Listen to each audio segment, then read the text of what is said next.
El tema es: al Señor tu Dios adorarás. Ese es el tema que yo voy a tocar.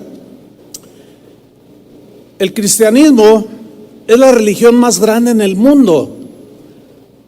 Se dice que tiene más de 2,000 creyentes de las distintas denominaciones alrededor del mundo. De ahí le sigue el Islam, que tiene como 1,300 millones de creyentes. Después el hinduismo, con poquito más de 1,100 millones. En México, aquí en nuestro país, hay más de 10,000 asociaciones religiosas registradas.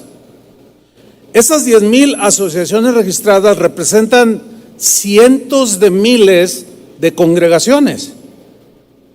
En Estados Unidos hay aproximadamente 350,000 congregaciones. En Europa, pues también, aunque en Europa ahorita hay un fenómeno muy triste, se están cerrando muchas iglesias. Pero la pregunta aquí es, de todas estas iglesias locales que forman la Iglesia Universal de Cristo, ¿cuántas iglesias realmente son centros de adoración? Esa es la pregunta del millón. ¿Cuántas iglesias son realmente centros de adoración? Si hay un tema en el que Satanás tiene enfocado su ataque, es precisamente en el tema de la adoración. Ahí es donde tiene enfocado su ataque. A Jesús, Satanás le ofreció todos los reinos del mundo si postrado le adoraba. ¿Por qué Satanás tocó el tema de la adoración? ¿Qué tan importante será entonces este tema que en una de las tentaciones de Satanás a Jesús le dijo: todo esto te doy si postrado me adores? Bueno, ¿será importante este tema de la adoración? Por supuesto que sí. Si es importante, o el más importante, como trataré de explicarlo, esto nos hace ver que la adoración a Dios no es algo opcional. ¿Por qué? Porque es la actividad más esencial de un cristiano. No es si me gusta o no me gusta adorar, es que en esencia el cristiano adora. Jesús dijo que es necesario que los adoradores, ¿qué? Adoren. Es la esencia. La adoración es la prioridad número 1 de la iglesia y de cada cristiano en particular.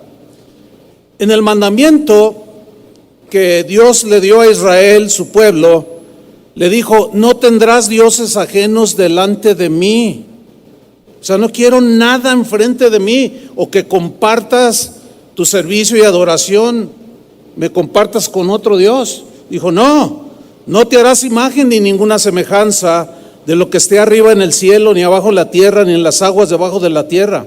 No te inclinarás a ellas, ni las honrarás. Honrar significa servir. Honrar significa adorar.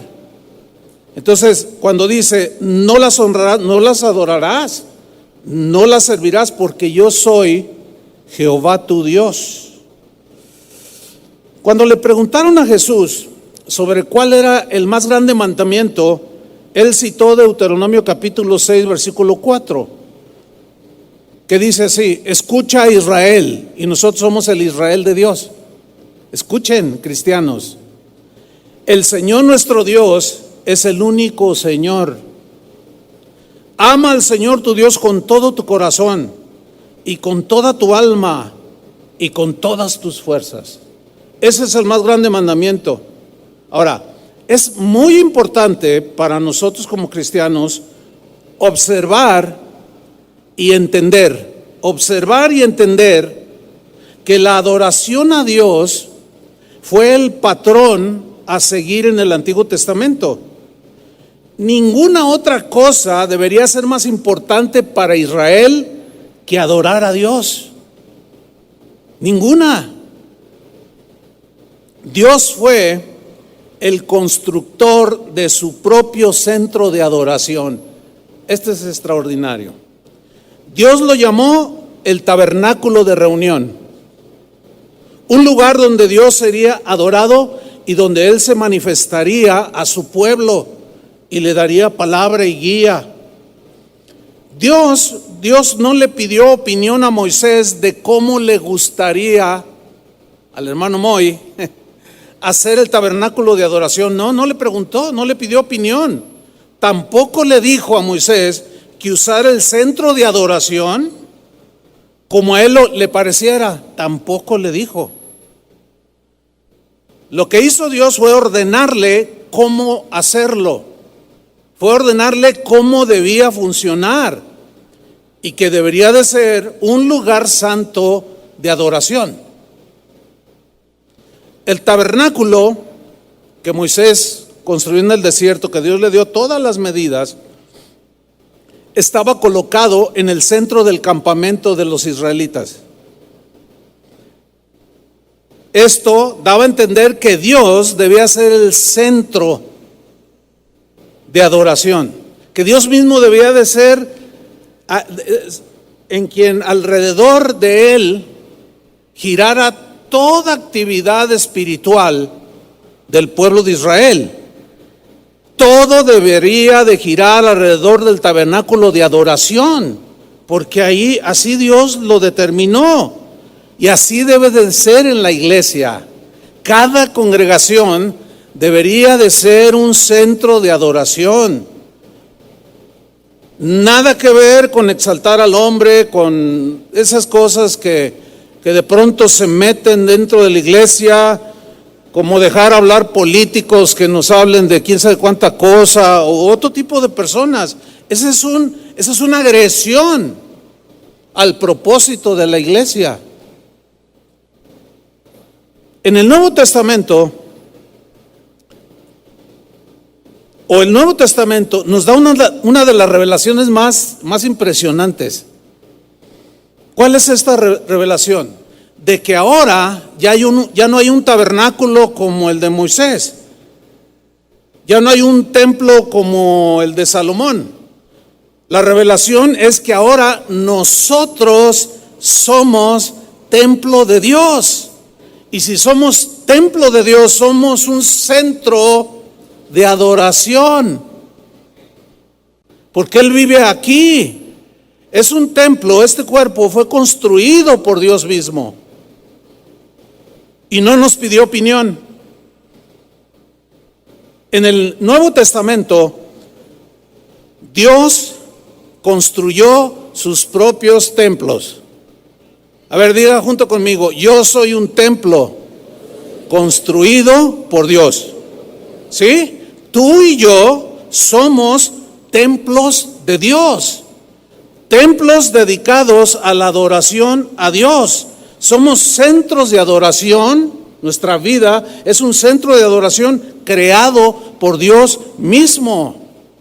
En Efesios capítulo 2 versículo 19 dijo así el apóstol Pablo: así que ya no sois extranjeros ni advenedizos, sino conciudadanos de los santos y miembros de la familia de Dios. Por eso somos hermanos en Cristo. Versículo 20: edificados sobre el fundamento de los apóstoles y profetas, siendo la principal piedra del ángulo, o sea, el centro de la construcción, el fundamento de la construcción, Jesucristo mismo, en quien todo el edificio, ¿quién es el edificio? Nosotros. En quien todo el edificio, bien coordinado, va creciendo, madurando para ser un templo santo en el Señor, en quien vosotros también sois juntamente edificados para la morada de Dios, en este templo, en el Espíritu. A mí me preocupa que cristianos en el presente siglo cuestionen o duden o hagan preguntas sobre el uso del templo. Todavía preguntan algunos cristianos cosas como: ¿hago mal oír música del mundo? A ver, espérame. eres un templo de Dios. ¿Sí o no? En ese templo no puedes meter más que adoración a Dios. O sea, es una pregunta que en la cual hoy discuten los cristianos. No, bueno, el que tenga mente amplia y que puedes, pues, que no te dañe tu mente. Pamplinas, somos templos, ¿o no? Cualquier argumento que se presente de que sí se puede y que bla, bla, bla, bla, bla, bla, bla, son mentiras. Porque según la Biblia, somos centros de adoración. ¿O quieren que les traiga el potrillo? A que les cante aquí. ¿Cómo se vería? A ver, ¿cómo se vería? Sería una ofensa. A mí me preocupa que el día de hoy prácticas sexuales pervertidas se discutan y algunas se aprueben, de que si Dios acepta este tipo de prácticas pervertidas sexuales, las acepta en sus templos, porque tú eres un templo de adoración y fuimos creados para alabanza de su gloria. Y hoy se discute y hasta se aprueba ya si se puede ser un pastor con prácticas sexuales contrarias a la de un hombre y de una mujer.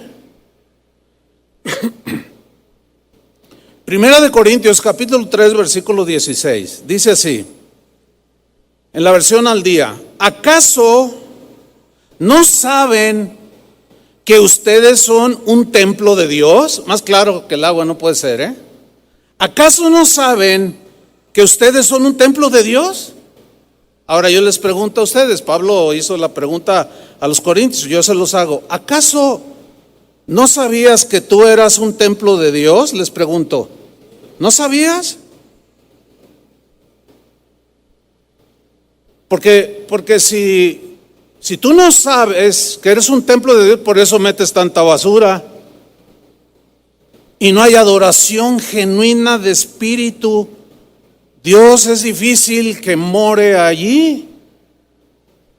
Sigo con el texto. ¿Acaso no saben ustedes que son un templo de Dios y que el Espíritu de Dios vive en ustedes?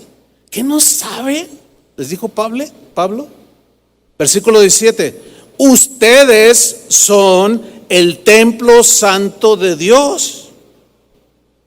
Y en el Antiguo Testamento el templo, el tabernáculo y el templo fue construido para la adoración a Dios. Ustedes son el templo santo de Dios. A cualquiera, escuchen bien, lean con entendimiento, a cualquiera quien sea que destruya su templo, o sea, el templo de Dios, tu cuerpo, Dios también lo destruirá. No necesito explicarles este versículo. Hermanos, nada ha cambiado en el Nuevo Testamento respecto al patrón de adoración, nada ha cambiado. En el primer libro del Nuevo Testamento, por ejemplo, el libro del Evangelio de Mateo, vemos este patrón de adoración. Vemos Mateo 2, versículo 11, cuando los sabios de Oriente vinieron y lo adoraron. Al entrar en la casa vieron al niño con su madre María y postrándose, ¿qué hicieron? Lo adoraron, que era una postración literal de doblar su rodilla y hacer reverencia, y lo adoraron a Jesús de pequeño. Y abriendo sus tesoros le ofrecieron presentes, oro, incienso y mirra. En otra ocasión, un leproso vino delante de Jesús y se postró y lo adoró. Y en esa adoración le hizo una petición, porque adoración es rendirse. Dice en Mateo 8:2, y aquí vino un leproso y se postró ante él. La palabra que aparece aquí es la que Janet explicaba en la mañana, proscuneo, que es postrarse literalmente. Pero no solo es el cuerpo físico, sino es el corazón, es el espíritu, es la mente.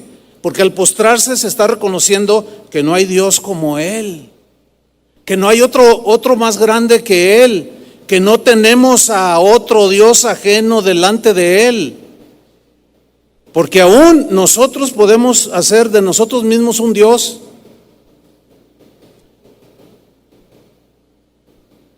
En otra ocasión, un religioso muy importante llegó delante de Jesús y lo adoró. Y le hizo una petición, Mateo 9:18. Mientras Jesús hablaba, dice, llegó un jefe de los judíos, se postró delante de él y le dijo: mira, mi hija acaba de morir, pero ven, pon tu mano sobre ella y vivirá. Antes de pedirle, ¿qué hizo? Lo adoró. Se postró y lo adoró. Vemos también el caso de los discípulos de Jesús. Después de que lo vieron caminar sobre el agua, estaban pues bien impactados. Y dice en Mateo 14:33, entonces los que estaban en la barca vinieron, ¿y qué hicieron? Le adoraron. No hicieron otra cosa más que le adoraron, diciendo: verdaderamente eres hijo de Dios.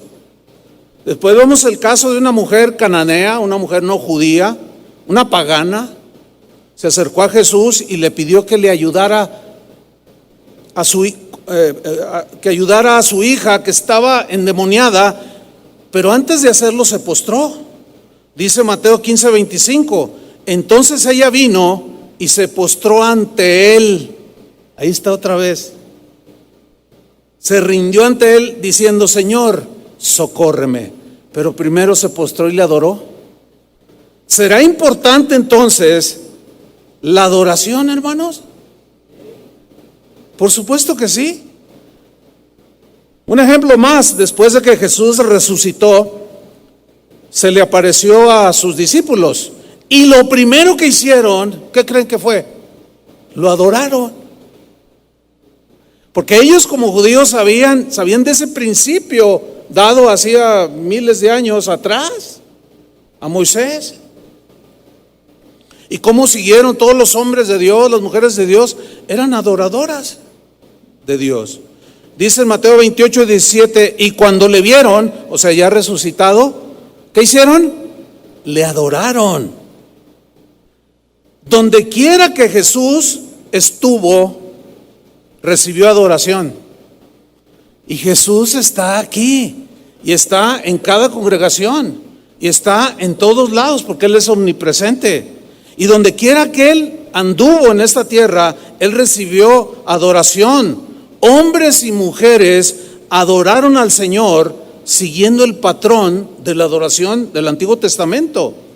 Precisamente por eso es que en Juan capítulo 4, en ese encuentro que Jesús tuvo con la samaritana, dijo lo siguiente Jesús en Juan 4:23, mas la hora viene y ahora es cuando los verdaderos adoradores adorarán al Padre en espíritu y en verdad, porque también el Padre tales adoradores busca.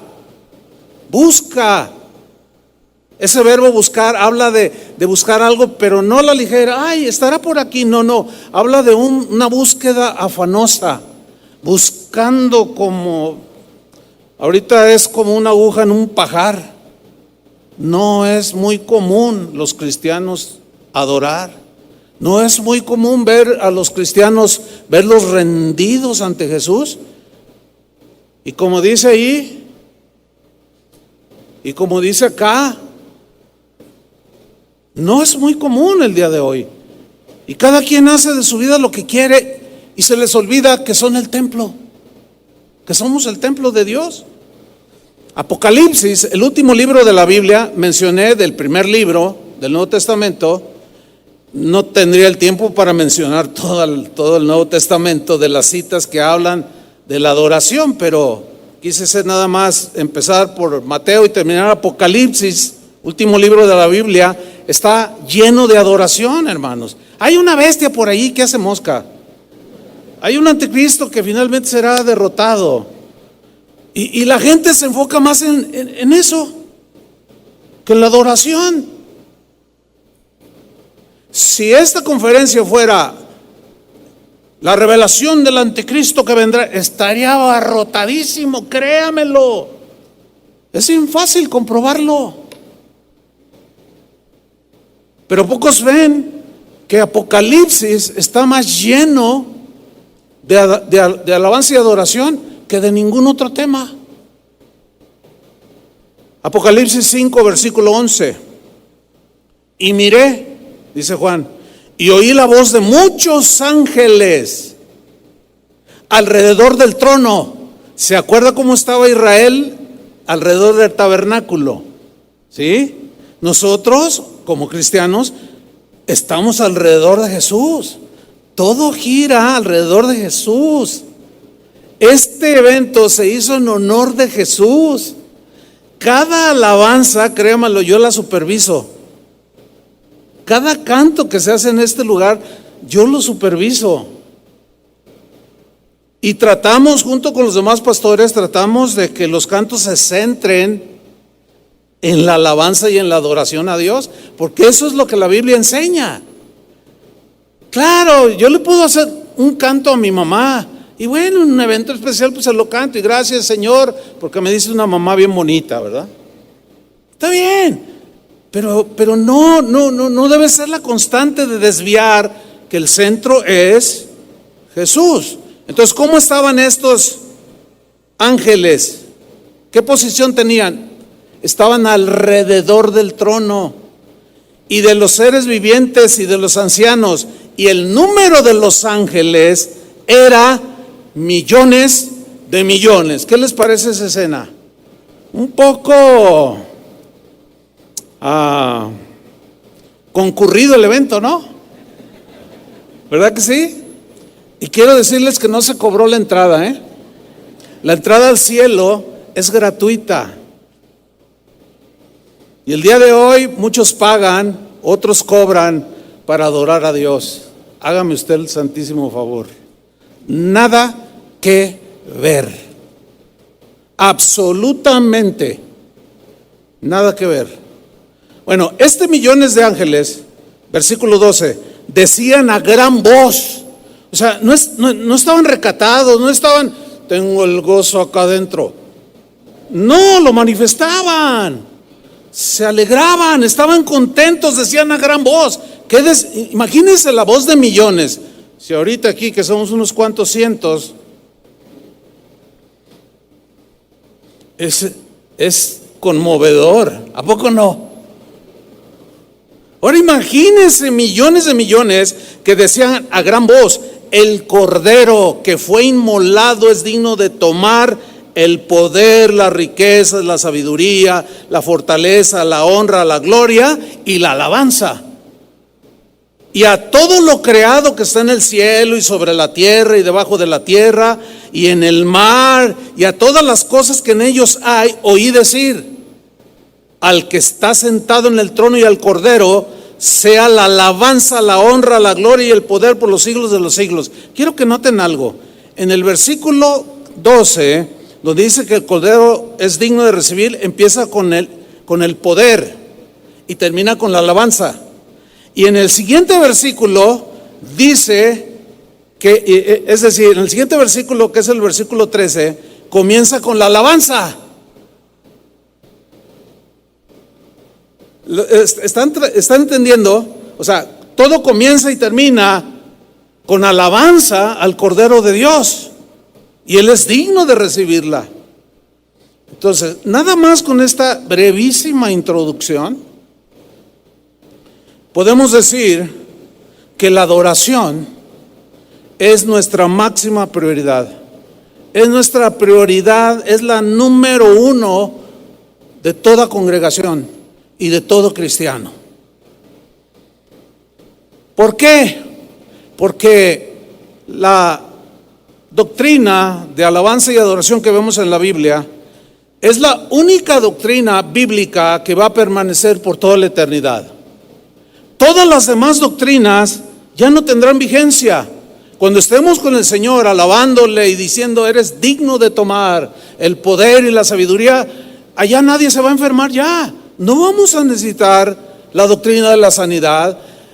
No va a haber gente triste porque el Señor ya enjugó las lágrimas. No va a haber, ya no necesitamos santificación o toda una doctrina de la santidad. ¿Por qué? Porque ya estaremos totalmente limpios. Totalmente ya vamos a ver al Señor cara a cara. Pero la única doctrina que va a permanecer es la doctrina de la alabanza y la adoración. No hay otra. Cáptenlo, cristianos. Entiéndanlo. Todas las demás doctrinas por la que muchos se pelean hoy, a ver quién gana, y hacen sus shows allí en Facebook, pero poco dicen sobre esto. Porque esa escena que leímos en Apocalipsis es en la eternidad. ¿Piensas estar ahí? Comienza por entender que tú eres un templo donde adoras en tu espíritu, y en verdad significa conducta. Ya eso hablaré mañana. O sea que toda tu vida debe ser una adoración, pero eso hablaré mañana. Apocalipsis 5:4, un texto más de Apocalipsis. Dice, los 4 seres vivientes decían, amén. O sea, de todo lo que decían los millones de ángeles, decían amén. Y los 24 ancianos, que algunos intérpretes de la Biblia dicen que representan a la iglesia, bueno, está bien. Y los 24 ancianos, ¿qué hicieron? Se postraron sobre sus rostros. ¿Se acuerdan de los magos? ¿Se acuerdan de aquella mujer cananea? ¿Qué hicieron? Se postraron. Y se postraron sobre sus rostros y adoraron al que vive por los siglos de los siglos. No dice que fueron a las misiones, ya se acabaron las misiones. No dice más. No dice van a entrar a un instituto bíblico, ya no, todo eso es aquí. Pero el tema es la adoración a Dios. David el rey fue un hombre, ciertamente no fue un hombre perfecto, nadie lo somos. Sin embargo, era un hombre conforme al corazón de Dios. ¿En qué consistía que era conforme al varón, conforme al corazón de Dios? Dios dijo, porque hará todo lo que yo quiero que haga. Y David entendió perfectamente que adorar era su prioridad. Casi nada. Salmos 27:4, en la versión al día, dijo David, una sola cosa pido al Señor.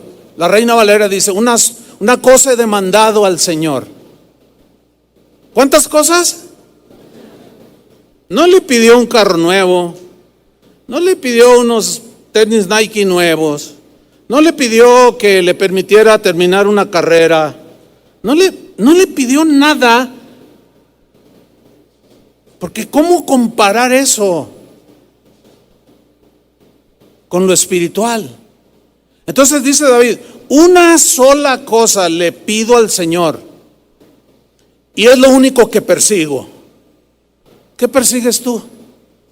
David perseguía eso que le pedía al Señor. ¿Qué era lo que él perseguía con tanto ahínco? Habitar en la casa del Señor todos los días de mi vida, para contemplar la hermosura del Señor y recrearme en su templo.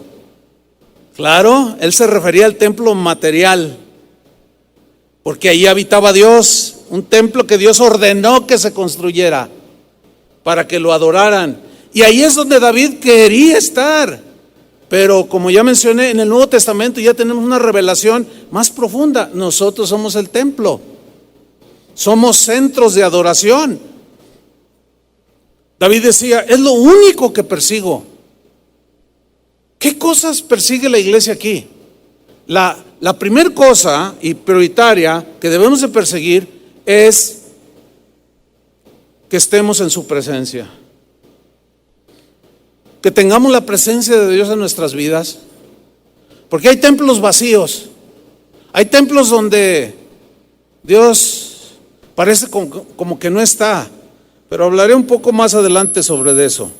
Hay una historia muy bonita, a mí me gusta mucho y se las voy a compartir. Está en Lucas capítulo 10, versículo 38. Lucas 10, 38. Era una familia compuesta por 3 hermanos. Una se llamaba Marta, María y Lázaro. Y sucedió algo muy interesante. Vamos a leerlo en Lucas 10, 38. Aconteció que yendo de camino, o sea, Jesús entró en una aldea y una mujer llamada Marta lo recibió a Jesús en su casa. Esta tenía una hermana que se llamaba María, la cual, cuando ve a Jesús entrar a la casa, sentándose a los pies de Jesús, ¿qué hacía? Dígalo fuerte. Oía su palabra. Oír aquí significa literalmente ponía mucha atención a lo que Jesús decía. Sigamos. Versículo 40. Pero Marta se preocupaba con muchos quehaceres. Y acercándose dijo: Señor, ¿no te da cuidado que mi hermana me deje servir sola? Dile pues que me ayude. Mira, aquí vemos a esta señora Marta y a María. Marta representa a aquellos que quieren servir al Señor, y está bien servir al Señor, por supuesto que sí, pero María representa a los que tienen el orden de adoración. Y el orden de adoración es adoración y servicio, después servicio.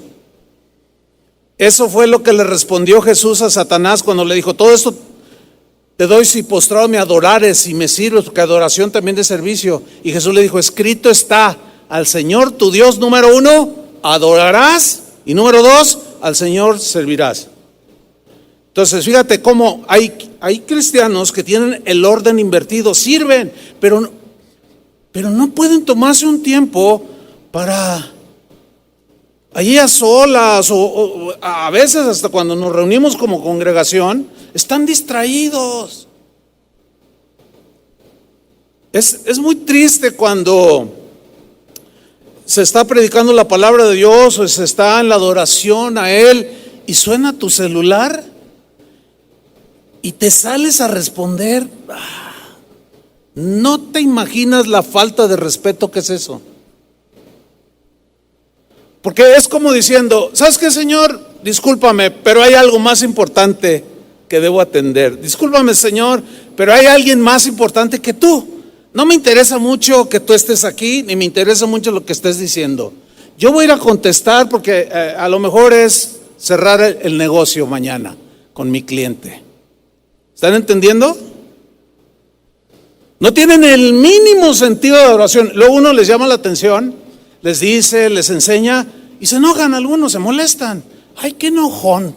No, espéreme. ¿A poco si su hijo le falta el respeto a usted y su esposo ve que su hijo le falta el respeto, a poco se queda muy, ay, sí, hijo, ándele, sí? ¿Verdad que no? Se lleva una reprimenda, por supuesto que sí. En la casa de Dios hay orden y hay una persona importante. Y esa persona es Jesús.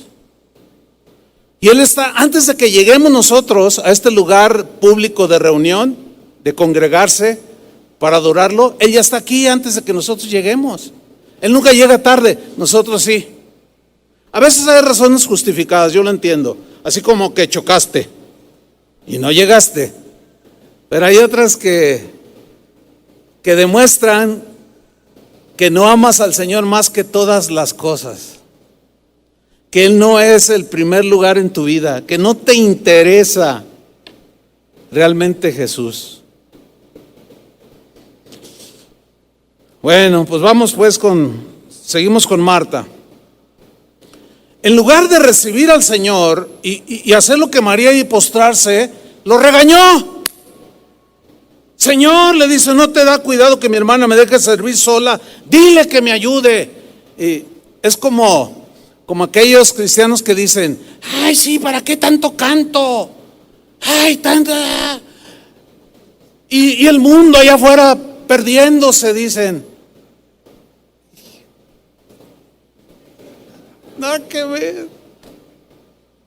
Nada que ver. Y es una tristeza.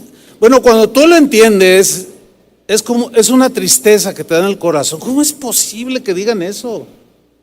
Ya, ¿para qué tanto? Como una vez un predicador dijo, ya, nomás que canten una, ya, que me den para predicar. Espérate, le dije. Tranquilo, aquí el más importante es el Señor. Y al último tú y yo. Sí, ¿verdad? Pues claro, por supuesto que sí. Y luego todavía hay gente que dice, no, a mí no me gusta la alabanza, a mí no me gusta cantar. Ay, tanto una hora ahí parado. Ah, pero sí te pasas 3 horas brincando, echándole porras al Atlas cuando vas al estadio. 3 horas. 3 horas. Y aquí no mueves ni un dedo. No, pues ¿qué tipo de adorador eres? Está todo volteado. Hacen filas de 2 horas para entrar a ver una película. Está todo volteado.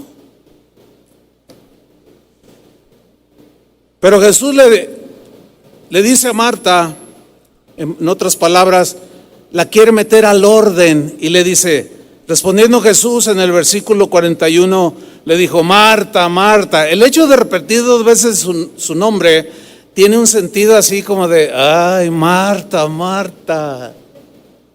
Como diciendo, no has entendido. Como cuando le dijo a la samaritana, si supieras quién soy yo. Y la samaritana, ay, pues no, a ver, saca el agua. Si supieras quién soy yo, le dice. ¿Tú sabes quién es Jesús? Le estoy preguntando, contéstenme para no sentirme tan. Eso espero. Yo como pastor tengo que saber quién es Jesús. Imagínense un pastor que no sabe quién es Jesús, un pastor que no comprende quién es Jesús y qué lugar merece y le pertenece. Él es el dueño de la iglesia para empezar. Nosotros nada más somos privilegiados en que Él nos delegó que los cuidáramos y les enseñáramos, como ahorita yo lo estoy haciendo. Y así sé que a algunos les molesta, yo entiendo eso, porque yo también soy hombre y cuando algo. ¿Sabían que yo escucho también? Tengo como unos 8 o 10 predicadores que yo escucho y dicen cada cosa, y cuando me llega, como nadie me ve, porque estoy solo yo escuchando, bueno, la única que me ve a veces es mi esposa, pero a veces oigo algo que me llega, que Dios me está hablando y no, yo sé lo que se siente cuando Dios te quiere meter en el orden. Pero ¿saben una cosa? ¿Qué otra cosa debemos hacer?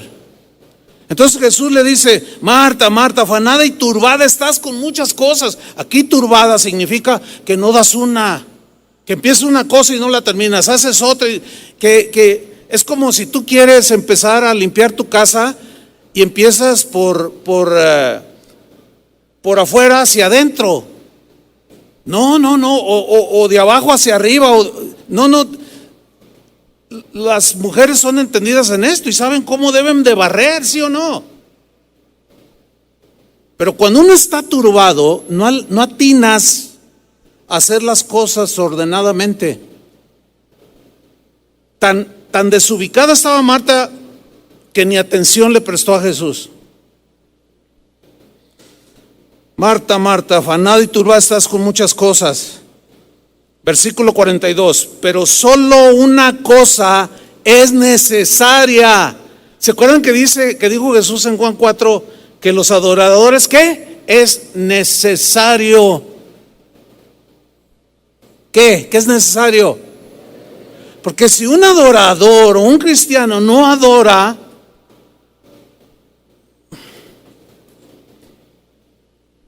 por eso están turbados y afanados. con un montón de cosas y no atinan. Y siempre andan patinando.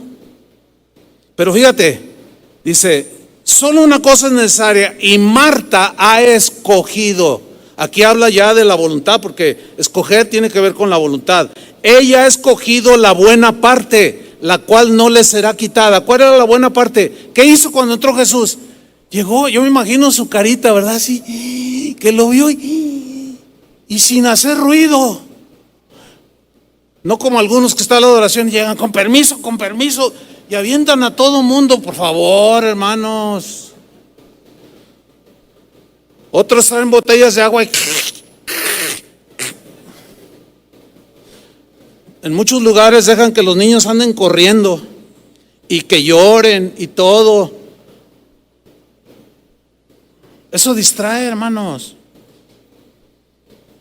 cuando nos congregamos. Entonces hay mucha gente que decide mal, no en el orden. Pero los que escogen bien, dice, esa buena parte no les será quitada. ¿Y cuál fue esa parte de María? Se postró y se sentó. Yo me lo imagino así, la carita sonriendo y a lo mejor así. Y luego imagínenselo diciéndole, ¿sabes que de los sencillos es el reino de los cielos? Y la otra haciendo tacos y no sé cuánto. Y está así. Y de pronto le salía un canto, así, o una melodía interna, y luego le empezaba a brotar, y Jesús mirándola, y mirándose los dos. Imagínense esa escena.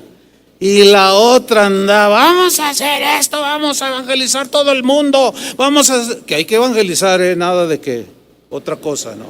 Pero todo tiene su orden, todo tiene su orden. Hermanos, la adoración es la atmósfera en la que Dios se siente en casa. Salmo 22:3 dice, pero tú eres santo, tú que habitas entre las alabanzas de Israel. ¿Tú que qué? Habitas, vives en medio de las alabanzas de Israel. Eso me está demostrando que la alabanza y la adoración es el lugar donde Dios habita, donde Dios mora, pero de una manera especial, donde se manifiesta.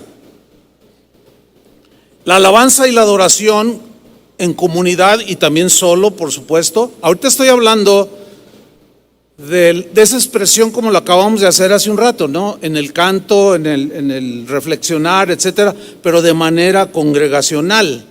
Bueno, la alabanza y la adoración es el lugar donde Dios tiene su dirección permanente. Él no quiere cambiarse de casa, porque en esa habitación, esa atmósfera de adoración, Él se siente contento y a gusto, porque ve que sus hijos le adoran. La adoración, hermanos, no es la casa de campo del Señor, la casa de campo que se visita una vez al año. No, es su habitación perfecta, plena y cotidiana. Ahí habita Dios. La alabanza y la adoración que le ofrecemos a Él es como aquel caso en la Biblia de la mujer que llevaba un frasco de mármol, de alabastro, y que contenía un perfume de mucho precio, y que lo rompió y se lo derramó a Jesús, y se enojaron otros. Ay, ¿para qué tanto desperdicio? Y Jesús dijo, déjenla, porque me ha ungido para la sepultura. Y la unción lo que hizo esta mujer fue un acto de adoración. Déjenla. Y dice que la casa se llenó del perfume de adoración. Yo lo quiero metaforizar así. El olor de la adoración es un perfume delicioso, hermanos, que Dios lo huele. La oración es un tipo de adoración. Está incluida, está amalgamada con la oración, con la alabanza y la adoración. Es inseparable. Cuando Dios dijo en el Antiguo Testamento, mi casa será llamada casa de oración, esa frase, hay algunas versiones que también la traducen como casa de adoración. Interesante, ¿no? Mi casa será llamada casa de adoración para todos los pueblos. Entonces, cuando se adora a Dios, Él suelta ese perfume y nos impregna a nosotros de ese olor de adoración, esa atmósfera tan especial que sus hijos le brindan todos los días. La alabanza y la adoración llena su casa, y la adoración es su habitación privada. ¿A poco no es cierto que no hay nada como nuestra casa? Hace unas semanas atrás estuvimos allá en Cancún. Ay, Cancún, suena bien, ¿no? ¿Estuviste en Cancún? Sí. Oh. Bueno, estuvimos en un lugar muy bonito, un hotel muy bonito, y después de 5 días volvimos a casa, mi esposa y yo, y la verdad no hay nada como estar en casa, ¿sí o no? Hagamos que Dios se sienta en su casa, hermanos.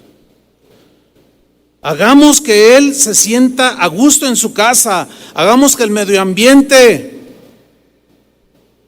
cuando nos reunimos, sea de alabanza y de adoración. Cuando alabamos y adoramos al Señor, suelen suceder muchas cosas. Sabemos teológicamente que Dios es omnipresente, ¿sí o no? Ese es un concepto teológico, ¿no? Que nos explica que Dios está en todos lugares. Ese es un atributo de Él.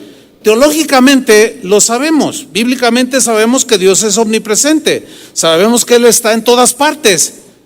Es verdad, ciertamente Él está en todas partes, sin embargo, no se manifiesta en todas partes.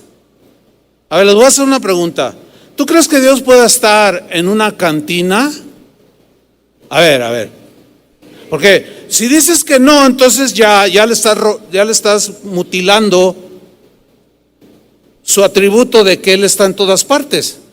Ahí está Él, porque si no, ¿cómo va a juzgar? Viendo todas las aberraciones que hacen, ¿cierto?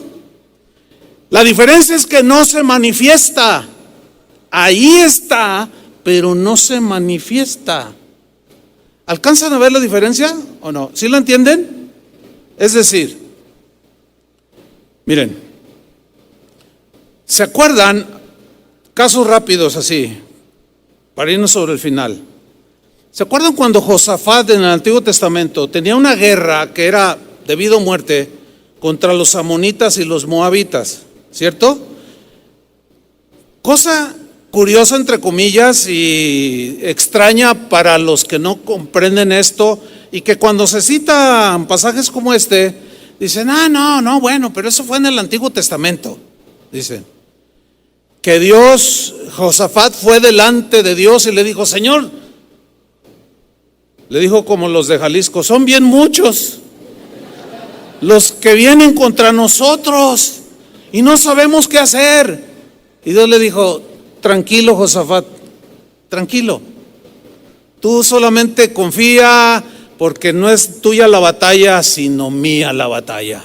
Pero entonces, ¿qué vamos a hacer? Y Josafat entendió lo que debía hacer. ¿Y saben qué hizo? Puso cantores con trompetas, con arpas, con instrumentos musicales, un montón de cantores que cantasen y alabasen a Dios.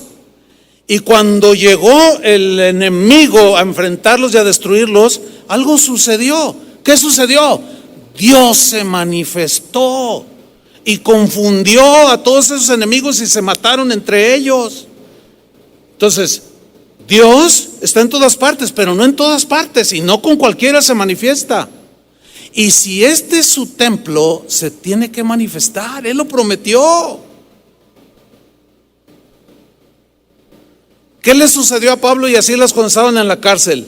No se pusieron a llorar, no se pusieron a gemir, no mandaron un WhatsApp y oración porque estamos todos acá, ya no sabemos qué hacer. No, fíjate, tenían tanta paz pero conocían este principio. no podían evangelizar a nadie, estaban encadenados, y dice que Pablo y Silas a medianoche se pusieron a cantar.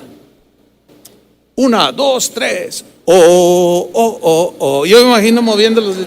Oh, y tenían las manos así en los grilletes, ¿no? Oh, oh, oh, oh. ¿Cómo cree que se pusieron a cantar? Dice la Biblia que en el libro de los Hechos, cuando aquel cojo de nacimiento, el Señor lo sanó, cuando Pedro y Juan le dijeron, no tenemos dinero, pero lo que tenemos te lo damos. No se lo vendieron, se lo dieron. En el nombre de Jesucristo, levántate y anda. Y dice que entró junto con ellos, saltando, brincando y alabando a Dios en el templo. Oh, qué choque para aquellos que les molesta que nos alegremos. ¿Te imaginas a aquel que nunca había caminado, entró brincando, saltando y alabando a Dios? Y ahí estaban aquellos, ¿verdad? Oye, mujer, ya viste, es el cojo, ¿no? El que estaba allí pidiendo. Sí es, pero ay, ¿para qué tanto brinco estando el suelo tan parejo? Y el otro brincando. Oiga, se le había revelado el Dios vivo. Cuando Dios está, se revela, hermanos. Esa es la diferencia en iglesias donde la adoración es prioritaria. Ahí Dios suele hacer cosas extraordinarias. Donde la adoración es opcional, ahí Dios está. Ahí está. Pero no se manifiesta. No pasa nada. Como entraron, salieron. Todo es monótono, repetitivo, frío, como si Dios no estuviera, aunque sí está. No se manifiesta porque no se le da el lugar principal de la adoración, del reconocimiento y de la contemplación de su presencia. Todos afanados ya por irse. Cada vez más las reuniones de los cristianos duran menos tiempo. No, aquí nada más 2 cantos y 10 minutos de predicación, porque la gente, está comprobado científicamente que la gente no puede recibir más de lo que quién sabe qué, porque está sentado y quién sabe qué tanto rollo. Yo siempre les pregunto a los que dicen, ¿estudiaste en la universidad? Sí, soy abogado. ¿Cuántas horas te sentabas en el aula todos los días cuando ibas a la... ¿Y qué? Y no aprendiste, entonces es un pésimo abogado, no se te pegó nada. No inventen. No inventen. Son argumentos tan simples, tan manifiestos de que en verdad no les interesa Jesús. No les interesa. Y Jesús dice, Marta, Marta, afanada y turbada estás con tantas cosas. Hermanos, Dios exige adoración porque es su ambiente natural. En el cielo, en ese momento, los ángeles que no se rebelaron, los que permanecieron fieles, lo adoran. Él quiere manifestarse y hacer maravillas en medio de nosotros. Pero necesitamos adorar.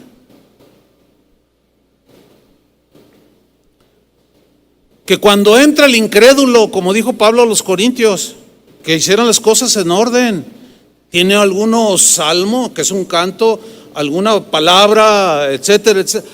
Hágase todo en orden. Dice, porque si alguno suelta acá y haciendo todo un desorden, van a entrar entra un incrédulo y va a decir, estos están locos. ¿Ha leído esa parte ahí en Corintios? Dicen, vámonos, están bien locos. Pero de otra manera, si se hace en orden, con entendimiento, con profundidad de las cosas espirituales que le competen a un cristiano, Pablo lo dijo, se postrará y adorará a Dios. Así uno dice en la Biblia, así dijo Pablo. Qué tremendo. Aquí tenemos múltiples casos de gente que pasa Y me lo han testificado. Y a los demás pastores, y quizá a algunos de ustedes, o tal vez a algunos de ustedes aquí presentes les sucedió, pasaba por ahí o por enfrente y oyeron música. ¿Cuántas veces he oído ese testimonio de mucha gente? Y yo me detuve y alguien que estaba en la puerta me dijo: pásele, pásele, pásele. Y cuando apenas entré allí, empecé a llorar. Esas letras, esos cantos tocaron mi corazón. No fueron los cantos, fue Dios que estaba manifestándose, reposando en medio de las alabanzas de su pueblo. Y Él exige, ordena alabanza y adoración. Salmo 150, versículo 1, dice: alabad a Dios en su santuario. Alabad es imperativo, es un mandamiento. Alabad a Dios en su santuario. Ok, algunos dirán de esos que se ponen así bien bíblicos: no, pero el templo, ya no hay lugar, ya no hay templo. Sí, pero el templo eres tú. Alabad a Dios en su santuario, alabadle en la magnificencia de su firmamento, alabadle por sus proezas. Pero si no hace nada, ¿de qué lo alabo? Si no hace proezas. Alabadle por sus proezas, alabadle conforme a la muchedumbre de su grandeza, alabadle a son de bocina, alabadle con salterio y arpa, alabadle con pandero y danza, alabadle con cuerdas y flautas, alabadle con címbalos resonantes, alabadle con címbalos de júbilo. Y todo lo que respira, alabe al Señor. No, pero ese salmo es del Antiguo Testamento. Bueno, el Nuevo Testamento dice que cantemos salmos y se refería al himnario de Israel, que son los salmos. Además, la palabra salmo, la definición es cantar un canto a Dios de alabanza, adoración, acompañado de un instrumento de musical. Esa es la definición de un salmo.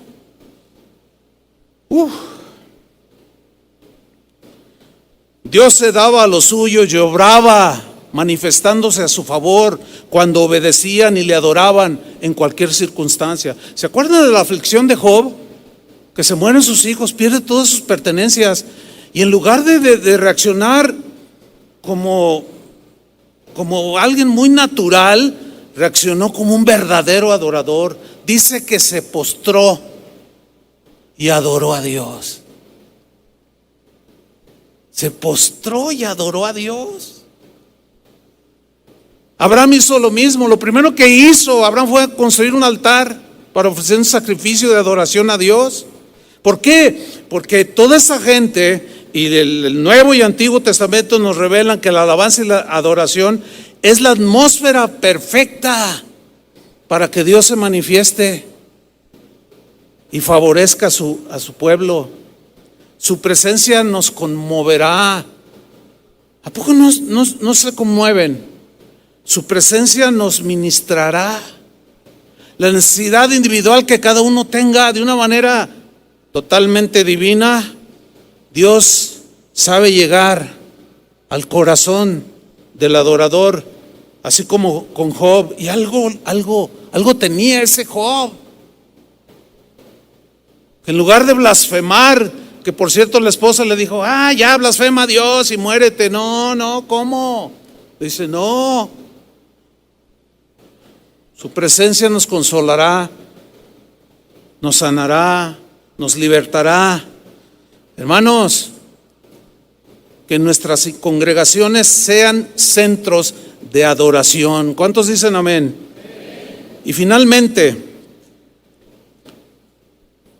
Mateo 4:8, otra vez le llevó el diablo a un monte muy alto y le mostró todos los reinos del mundo y la gloria de ellos, y le dijo: todo esto te daré si postrado me adorares.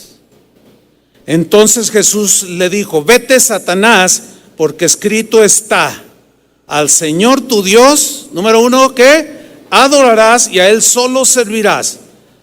Escuchen bien, el concepto generalizado de servir a Dios,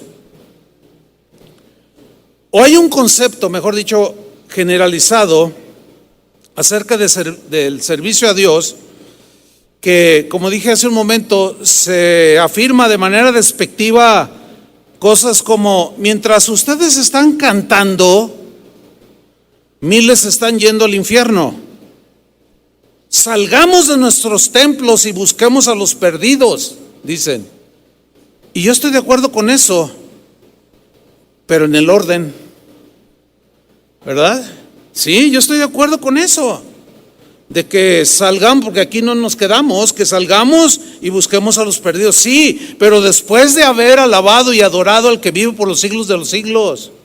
Todo tiene su lugar en la vida de una iglesia, y la adoración es la prioridad número uno de la iglesia cuando se reúne como congregación. Porque la adoración, hermanos, nos abre la puerta para una audiencia con Dios. La adoración nos abre la llave del manantial de Dios, que nos da a beber agua de la vida, agua que